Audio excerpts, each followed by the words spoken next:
ini usianya 74 tahun ya, wanita Ah, 74 tahun. mm-mm, Ya saya tahu, terus dia WA saya, "Dok, mm, panas dan hari ini lab. Kemarin pas saya panas dan hari ini saya lab. Dikirim ini ke saya malam ini. Terus mm, seminggu yang lalu saya bilang kemungkinan ada infeksi ya, saya gitu kan, tutup mata kan mm-mm, nggak ya, leukositnya 12.900, ada anemia juga ya. Tapi LED-nya meningkatnya lumayan ya, sampai di atas 100 ya. 73 sampai 100 ya. Kolesterolnya oke, trombositnya oke, lainnya juga oke. Saya pikir cuma ini ada infeksi ya, saya bilang gitu ya. Mungkin perlu antibiotik dan pemeriksaan ya lebih lanjut untuk menentukan infeksinya dari mana ya, atau vokal infeksinya dari mana. Saya bilang gitu.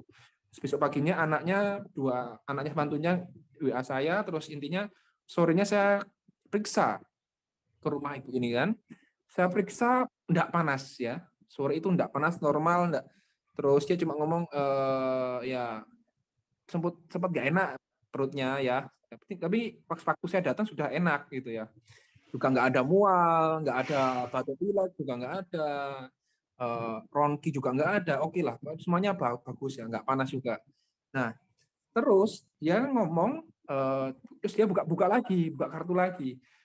Ternyata bulan 1 kemarin pasien ini pernah diduga ya istilahnya ya, sama dokter spesialis di Madiun ini mengarah ke leukemia dan diminta untuk pemeriksaan lebih lanjut. Nah ini beberapa ternyata saya nggak ditunjukkan ya sebelumnya itu ini ya tanggal 11 bulan 1 2021 leukositnya mm, 59.000 ternyata dok, tinggi sekali. mm-mm. Oke. LED juga nggak meningkat, nggak terlalu meningkat ya. Trombositnya ini terus akhirnya besoknya yang bulan 1 kemarin disuruh periksa ini dok. Waduh. Terus Nah, terus sorry. komentar usulan saran pemeriksaan BMA. Heeh.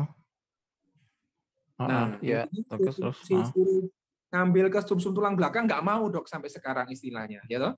Terus ini sempat Mm-mm, juga labnya ini apa ini LCA, imunologi serologi LCA 3,8. Ya.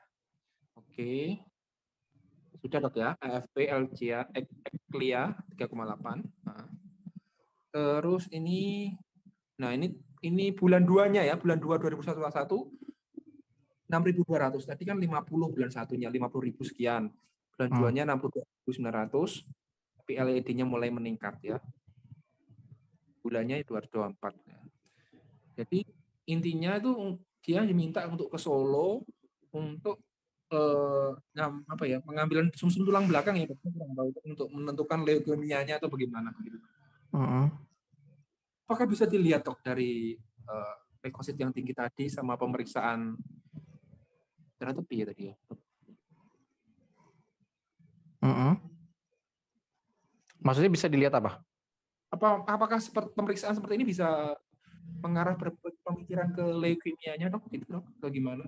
Atau panasnya tadi mungkin apakah Iya, sebenarnya kalau iya sebenarnya tadi misalnya ya, yang pertama, lab pertama, kalau misalnya kita temuin leukosit naik, terus ESR-nya tinggi banget ya, di atas 70 ya. ya betul. Secara kasar aja kita mikirnya satu, ada nggak ya problem ginjal ya. Terus yang kedua ada nggak kalau ke arah infeksi TBC misalnya. Yang ketiga ada nggak ke arah cancer, apapun cancernya ya. Nah itu dari tiga itu aja dari itu aja setidaknya kita udah mengarah ke sana. Kalau misalnya yang sering pada pandemi misalnya COVID, bisa Ya. juga LED-nya bisa sampai tinggi, bisa 70, bisa 100 juga bisa, tapi disesuaikan ya kalau hasil PCR-nya negatif, ya mungkin bukan, ya sekalian dilihat juga dari ronsennya. Hati-hati juga pada usia ya yang usia lanjut, yang frail, soalnya banyak yang usia lanjut tapi nggak frail, pada fit. Ntar bilangnya kalau di sana usianya lebih, ya jadi maksudnya pada usia lanjut hati-hati juga, sering masking gejalanya, maksudnya ketutupan. Misalnya gini, kalau untuk usia di atas 60 mungkin dia nggak demam tapi jatuh, Nggak demam sih, tapi kalau diajak ngomong sekarang nggak nyambung, kadang enggak, tidurnya berubah. Nah, gitu-gitu tuh. Ada perubahan-perubahan.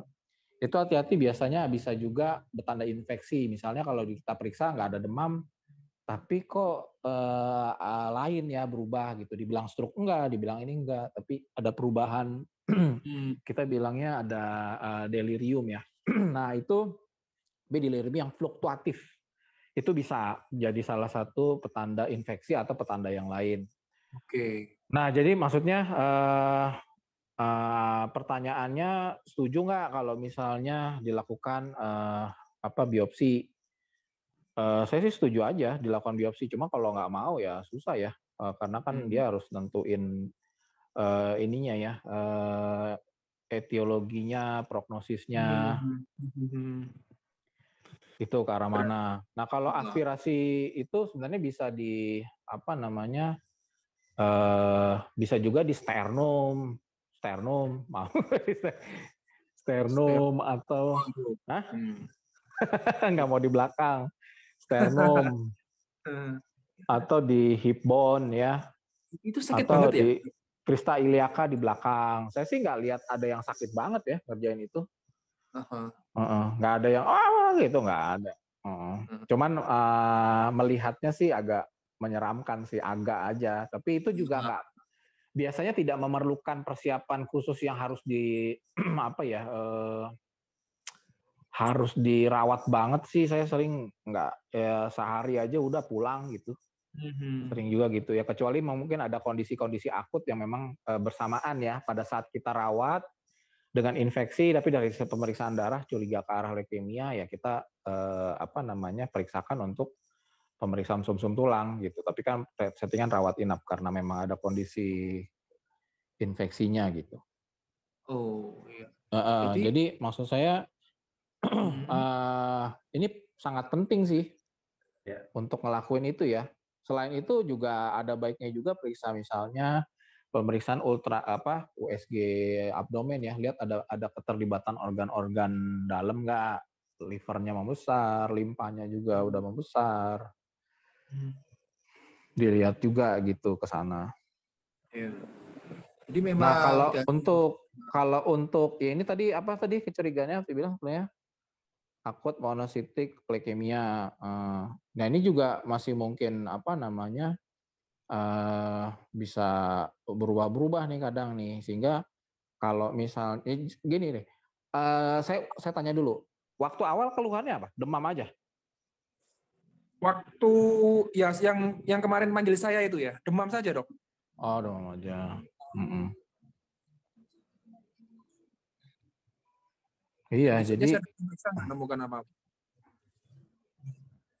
Dan iya. ini nggak ada laporan lagi, kelihatannya sudah stabil lagi, Dok. Dok, kalau ipar saya itu gatel, Dok, seluruh tubuh tuh. Sampai masuk rumah sakit nggak bisa diobati itu. Lalu dia jadi leukemia myeloblastik, Dok, bukannya monocytic myeloblastik. Makanya saya nggak